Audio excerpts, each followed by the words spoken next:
This game, I'm not too sure how I feel about it. Not right now. It's been sort of like rubbing me a certain type of way, and I can't seem to shake it.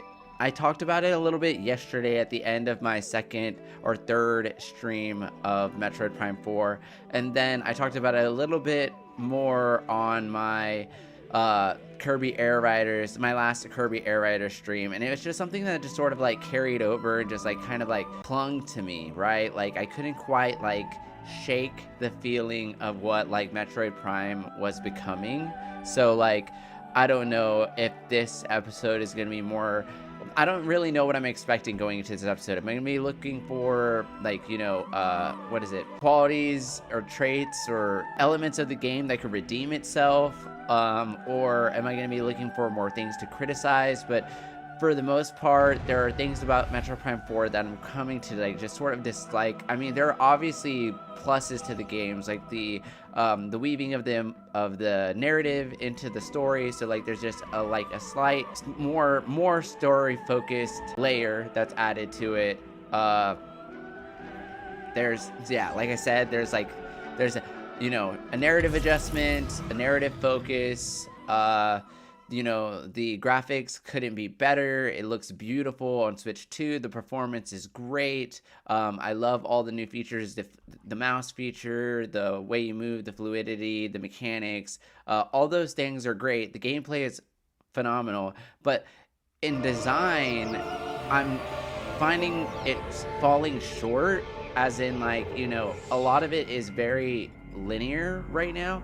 And like things that I've come to expect of a Metroid Prime game are like inherently absent, right? So like I feel like this game hasn't really been encouraging me much to explore. Like I don't know how many times I've actually like looked up the map to see like what's around. And I feel like, like in other Metro Prime games, you're sort of like exploring at your own leisure. Samus is like learning about the world and the lore as she explores and scans things, and you sort of like, get filled in by the environment, right?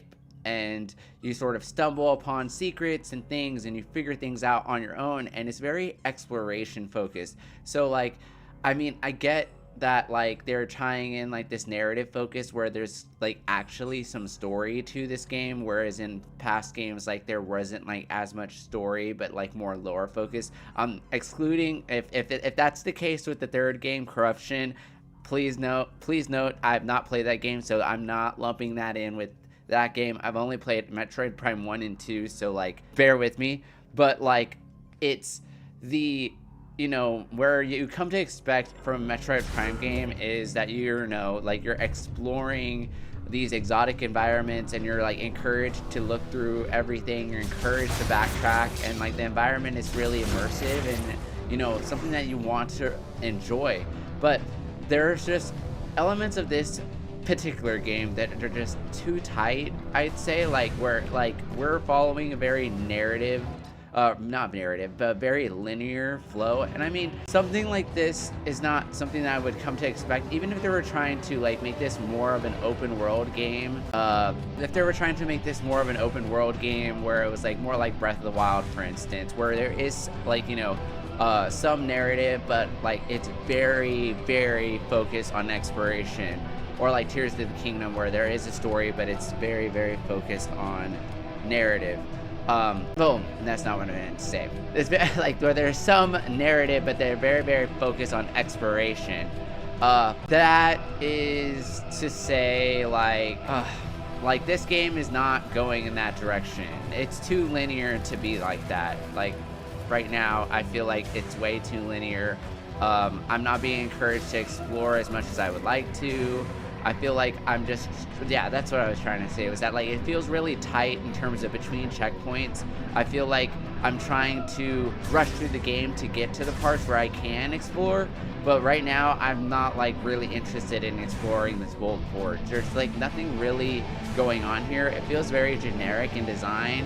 I mean, I get it kind of has its own feel and its flavor when compared to other Metroid Prime games, but like, I mean, every single Metroid Prime game has a different look and flavor to it, but I'm just like not really feeling this one, like especially this particular area. But I really did love the intro area, like the planet and the, what is it, the Fury Green area. I absolutely loved it. But even with that area where it's like, yeah, like we had this tight narrative with Mackenzie and like having somebody to travel with you, a companion, that's like super cool. I really enjoyed that. And I was like, oh, that's really awesome that we have like this guy that's, you know, exploring the planet with us, and he's like sort of the brain, and he's, you know, yeah, like that's super awesome. But what is it, with that being said, when we got to the Volt Forge, I feel like we have this very narrative progression, and even as we're getting more power-ups, I still like don't feel like I want to be here. I like think this part of the game is very mediocre at best. But I mean, I'm hoping that as we continue to explore and enjoy other parts of the story, there might be some like redemptive qualities that start to shine through that make this game stand out a little bit more. But that's just me. So anyways,